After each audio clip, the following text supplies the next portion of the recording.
Hi friends, ಈ ವೀಕಲ್ಲಿ ನಂದು ಟೋಟಲ್ ಸ್ಟಡಿ ಬಂದು 16 ಅವರ್ಸು. 34 ಅವರ್ಸ್ ವೇಸ್ಟ್ ಆಗಿದೆ. ಯಾಕಂದರೆ ಈ ವೀಕಲ್ಲಿ ನಂದು PDO ಎಕ್ಸಾಮು, ಕಡ್ಡಾಯ ಕನ್ನಡ ಎಕ್ಸಾಮು ಇದ್ದು ಒಂದಿನ ಹೋಗ್ಲಾಗ ವೇಸ್ಟ್ ಆಯಿತು. ಇನ್ನು 2 ದಿನ ಎಕ್ಸಾಮಲ್ಲಿ ಇನ್ನೂ ಓದೋದಾಗಿಲ್ಲ. ಅದರಿಂದ 16 ಅವರ್ಸ್ ಮಾತ್ರ ಸ್ಟಡಿ ಆಗಿದೆ. ಎಕ್ಸಾಮ್ ಬಗ್ಗೆ ಹೇಳಬೇಕಾದ್ರೆ, ಕಡ್ಡಾಯ ಕನ್ನಡ ಎಕ್ಸಾಮ್ ಫಸ್ಟ್ ಇದು ನಾನು ಬರೀತಿರೋದು KPSC ಇದು ಪಾಸ್ ಆದರೆ ಮುಂದೆ ಬರೆಯೋದಿತ್ತಲ್ಲ. ಇದು ಮತ್ತು ನನ್ನ third exam PDO first paper ಸ್ವಲ್ಪ ಮೀಡಿಯಮ್ ಇತ್ತು. ಸೆಕೆಂಡ್ ಪೇಪರ್ ಕಮ್ಯುನಿಕೇಷನ್ ಕೂಡ ಸ್ವಲ್ಪ ಈಸಿನೇ ಇತ್ತು. ಬಟ್ ನಾನು ಫಸ್ಟ್ ಪೇಪರಲ್ಲಿ ಅಷ್ಟು ಸರಿಯಾಗಿ ಸ್ಕೋರ್ ಅಂತ ಮಾಡೋದು ಅಷ್ಟೇನು ಡೌಟು. ಇನ್ನು ನಾನು ಫುಲ್ ಸಿಲೆಬಸ್ ಓದೋ ಕಂಪ್ಲೀಟ್ ಆಗಲ್ಲ. ಇನ್ನು ಸರಿಯಾಗಿ ಓದಬೇಕು.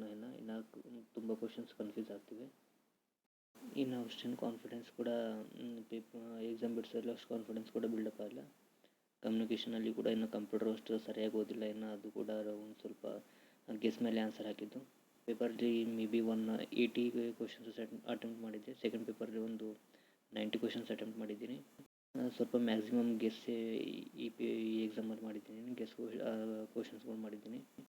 ನೆಕ್ಸ್ಟ್ ನಾಲೆಡ್ಜ್ಗೆ ಇದೆ, ಅದರಲ್ಲಿ ನೋಡೋಣ ಎಷ್ಟು ಇದಾಗುತ್ತೆ ಅಂತ. ಇದು ಮಾರ್ಕ್ಸನ್ನ ಆನ್ಸರ್ ಕೀ ಬಿಟ್ಟ ಮೇಲೆ ಮಾರ್ಕ್ಸ್ ಹೇಳ್ತೀನಿ. ಓಕೆ, ನನ್ನ ನೆಕ್ಸ್ಟ್ ವೀಕ್ ಶೆಡ್ಯೂಲು. ನಂಗೆ ಮುಂದಿನ ವೀಕ್ 5 ಅವರ್ಸ್ ಮಾತ್ರ ಸಿಗುತ್ತೆ, ಯಾಕಂದರೆ ಕ್ಲಾಸಸ್ 6 o'clockವರೆಗೆ ಇವೆ. ನೆಕ್ಸ್ಟ್ ವೀಕಲ್ಲಿ ಡೈಲಿ 7 to 9 ಮೆಂಟಲ್ ಎಬಿಲಿಟಿ ಮಾಡ್ತೀನಿ. ಒಂದೊಂದು ಟಾಪಿಕ್ಕು 6 ಟಾಪಿಕ್ ಕವರ್ ಮಾಡೋದಿದೆ. ಆಮೇಲೆ 12 science and technology and biology ಓದ್ತೀನಿ. ಅದು ಒಂದು ಅರೌಂಡ್ 60 ಪೇಜಸ್ ಕಂಪ್ಲೀಟ್ ಮಾಡಬೇಕು. 60 to 100 ಪೇಜಸ್ಸು. 12 to ಮ್ಯಾಗ್ಝಿನ್ ಓದ್ತೀನಿ ಅಷ್ಟೇ. ಇದು ನನ್ನ ನೆಕ್ಸ್ಟ್ ವೀಕ್ ಟೈಮ್ ಟೇಬಲು. ಒಂದು ಮಾತು, ನಾವಂದುಕೊಂಡ ಗುರಿಯನ್ನು ತಲುಪುವುದು ಹೊಣೆ ನಮ್ಮದೇ ಆಗಿರುತ್ತೆ. ಯಾರ ಸಹಾಯವನ್ನು ನಿರೀಕ್ಷಿಸದೆ ಕೂತರೆ ಪ್ರಯೋಜನವಿಲ್ಲ. ನಮ್ಮ ದಾರಿ ನಮ್ಮ ಗುರಿ ಎಂಬಂತೆ ಸಾಗೋಣ.